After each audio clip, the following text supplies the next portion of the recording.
ছলে বলে কৌশলে প্রধান। আরও একটি প্রশাসনের কুকীর্তি ফাঁস কলকাতা হাইকোর্টের চরম ভৎসনা রাজ্যকে। কলকাতা হাইকোর্টের বিচারপতি জয়মাল্য বাগচি এবং গৌরাঙ্গ কান্ত যে নির্দেশ দিয়েছে তাতে ঘুম উড়েছে শাসক দলের। বোর্ড গঠনের রাতে তুলে নেওয়া হয়েছে বিরোধী প্রার্থীদের প্রধানের প্রার্থীকে। কারণ কি? কারণ শাসক দলের প্রধান হতে হবে যে, তেমনটাই করেছে প্রশাসন, যেমনটাই কিন্তু অভিযোগ। বন্ধুগণ, এই ঘটনাটি ঘটেছে পূর্ব মেদিনীপুরের শীতলপুর গ্রাম পঞ্চায়েতে। সেখানে 23 জন প্রার্থীর পঞ্চায়েত, সেখানে 11 জন টিএমসি জেতে এবং 12 জন সিপিএমরা জিতে। এবং সিপিএমের যিনি প্রধান হবেন, ওবিসি কোটায় সংরক্ষিত প্রধান, কিন্তু তাকে কি করা হয়েছে, একটা পুরনো মামলায় তড়িঘড়ি পুলিশ তাকে গ্রেপ্তার করেছে। তাকে গ্রেপ্তার করার কোনো প্রয়োজন ছিল না, যেমনটা কিন্তু দাবি বিরোধীদের। বিচারপতি অমৃতা সিনহার বেঞ্চে মামলা হয় এবং বিচারপতি অমৃতা সিনহা নতুন করে পঞ্চায়েত নির্বাচনের নির্দেশ দেয় এবং সেই মামলার শুনানি আজকে চরমভাবে ধাক্কা খায় রাজ্য বিচারপতি গৌরাঙ্গ কান্তি এবং জয়মাল্য বাগচির ডিভিশন বেঞ্চে। সেখানে বিচারপতিরা বলেন, বোর্ড গঠন এবং প্রধান নির্বাচনের যে সিডি, কেস ডায়েরি সহ তদন্তকারী অফিসারকে তড়িঘড়ি হাজিরার নির্দেশ দেন, তলব করা হয় হাইকোর্টের পক্ষ থেকে এবং আগামী বুধবার এই মামলার পরবর্তী শুনানি রয়েছে। সেখানে একটা বিষয় পরিষ্কার, ছলে বলে কৌশলে শাসক দলের প্রধান করতে হবে, মদ থেকে পুলিশ। বন্ধুগণ, অত্যন্ত বড় একটা খবর, আবার ভৎসনা রাজ্যের পুলিশকে, রাজ্যকে, কলকাতা হাইকোর্টে। কোথাও না কোথাও প্রশ্ন, তাহলে কি করবে বিরোধীরা? কোথাও না কোথাও গণতন্ত্রকে হত্যা করা হয়েছে, যেমনটা দাবি বিশিষ্ট আইনজীবী বিকাশ রঞ্জন ভট্টাচার্যের। মামলাকারী প্রার্থীদের আইনজীবী ফিরদৌস শামীম বলেছেন যে একটা ছক, যাতে করে বিরোধীদের প্রধান হতে না পারে, কারণ কাটাই কাটাই লড়াই হয়েছে এবং পূর্ব মেদিনীপুরের শীতলপুর গ্রাম পঞ্চায়েতের মানুষ, জনসাধারণ বিরোধীদের পক্ষে নির্বাচন করেছে।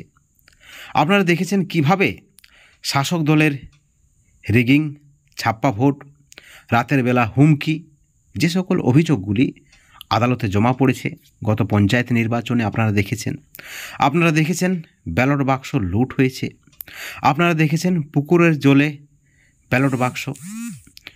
ব্যালট বাক্স মাছ ধরতে গিয়ে উঠেছে মাছের জালে।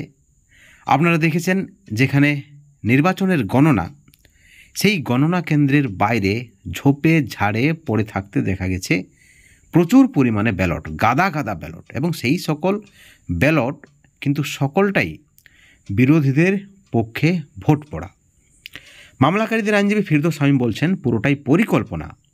রাতের বেলা পুরনো মামলায় তাকে, অর্থাৎ যিনি বিরোধীদের প্রধান হবেন, প্রধান প্রার্থীকে তুলে নেওয়া একটা কৌশল, যাতে করে বিনা প্রতিদ্বন্দ্বিতায় তৃণমূলের প্রার্থী প্রধান হতে পারে।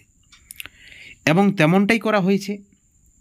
বাধ্য হয়ে সেই সকল জনপ্রতিনিধিরা হাইকোর্টে মুভ করে বিচারপতি অমৃতা সিনহার বেঞ্চে মামলা করেন। সেই সময় বিচারপতি অমৃতা সিনহা পঞ্চায়েত নির্বাচন সংক্রান্ত মামলাগুলি দেখতেন এবং তারপরে এই মামলা ডিভিশন বেঞ্চে যায়। যখন বিচারপতি অমৃতা সিনহা আবার নতুন করে পঞ্চায়েত নির্বাচনের নির্দেশ দেয়, তাকে চ্যালেঞ্জ করে ডিভিশন বেঞ্চে, এবং ডিভিশন বেঞ্চও মুখ পুড়ে রাজ্যের। সরাসরি 2 বিচারপতির নির্দেশ যে বোর্ড গঠন কিভাবে হয়েছে, প্রধান নির্বাচনের যে সিডি রয়েছে এবং একই সঙ্গে যে কেস ডায়েরি, যাকে গ্রেপ্তার করা হয়েছে, তার বিরুদ্ধে কী ধরনের তদন্ত হয়েছে, সেই তদন্তকারী অফিসারকে তলব করা হয়েছে।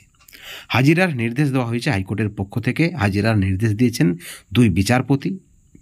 এবং কোথাও না কোথাও এই যে চালাকি, এই যে গণতন্ত্রের টুটি চিপে হত্যা করার একটা চক্রান্ত, একটা চেষ্টা ধরে ফেলেছেন বিচারপতিরা। বন্ধুগণ, বারবার পুলিশের ভূমিকায় প্রশ্ন উঠছে। আপনারা দেখেছেন আরজি করের ঘটনায় পুলিশের ভূমিকায় প্রশ্ন উঠেছে। পুলিশকে হাইকোর্টে, সুপ্রিম কোর্টে ভৎসনা শুনতে হয়েছে। অর্থাৎ কোথাও কি পুলিশের প্রতি আস্থা হারাচ্ছেন সাধারণ মানুষরা, জনপ্রতিনিধিরা। ভাবার কিন্তু বিষয়।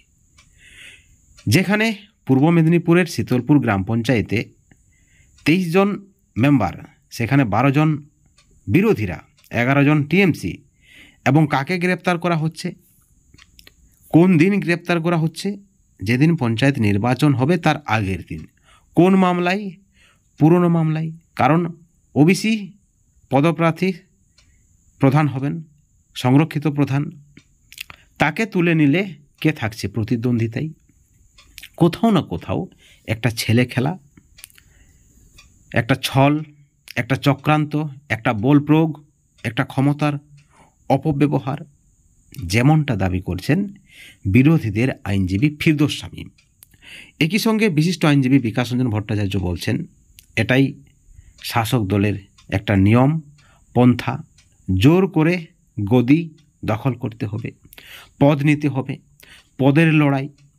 একই সঙ্গে বিকাশ রঞ্জন ভট্টাচার্য আরও বলেছেন প্রধান হতে নাকি, যারা প্রধান হবেন তাদেরকে প্রধান হতে নাকি আবার লাখ লাখ টাকা ঘুষ দিতে হয়েছে শাসক দলের নেতৃত্বদের, তবে তারা প্রধান হয়েছেন। এবং সেখানে প্রশাসনের ভূমিকায় প্রশ্ন উঠেছে, প্রশাসনকে ব্যবহার করা হয়েছে, রাজ্য সরকারের কড়া নির্দেশ করতে হবে, এবং সেটাই ঘটেছে পূর্ব মেদিনীপুরের শীতলপুর গ্রাম পঞ্চায়েতে। এবং সেখানে বিচারপতি জয়মাল্য বাগচি এবং বিচারপতি গৌরাঙ্গ কান্ত মহাশয়ের ডিভিশন বেঞ্চে তড়িঘড়ি তদন্তকারী অফিসারকে কেস ডায়েরি সহ, প্রধান নির্বাচনের সিডি সহ, কিভাবে বোর্ড গঠন হয়েছে তার সমস্ত তথ্য প্রমাণ নিয়ে আসতে বলা হয়েছে। এখন দেখার বিষয়, আগামী বুধবার এই মামলার পরবর্তী শুনানি রয়েছে। সেখানে রাজ্য সরকারের পক্ষ থেকে, প্রশাসনের পক্ষ থেকে, পুলিশের পক্ষ থেকে কী ধরনের রিপোর্ট জমা দেওয়া হচ্ছে সেটাই কিন্তু দেখার। এবং সেই রিপোর্ট দেখার পর হাইকোর্টের পর্যবেক্ষণ কি থাকছে, নাকি বিচারপতি অমৃতা সিনহার যে নির্দেশ পুনরায় পঞ্চায়েত নির্বাচন করতে হবে সেই নির্দেশ বহাল থাকে, নাকি সিপিএমের প্রার্থীকেই প্রধান করার নির্দেশ দেয় হাইকোর্ট, সেটাই কিন্তু দেখার। একেবারে প্রধানকে গ্রেপ্তার, যিনি প্রধান হবেন তাকেই গ্রেপ্তার, সংখ্যাগরিষ্ঠতা নিয়ে যিনি প্রধান হবার যোগ্য তাকেই গ্রেপ্তার, সেইখানেই কিন্তু প্রশ্ন উঠেছে। সিপিএমের কটাক্ষ, পুলিশের আরও একটি মহান কীর্তি ফাঁস হয়েছে। বন্ধুগণ, এই ভিডিওর পরিপ্রেক্ষিতে আপনাদের মতামত, আপনাদের প্রতিক্রিয়া আপনারা অবশ্যই চ্যানেলের কমেন্ট সেকশনে কমেন্ট করে জানাবেন, এবং পরবর্তী আপডেটের জন্য অবশ্যই চ্যানেলে নজর রাখবেন। ভালো থাকবেন, সুস্থ থাকবেন, কিন্তু কোনো ধরনের হিংসা থেকে দূরে থাকবেন। Thank you so much.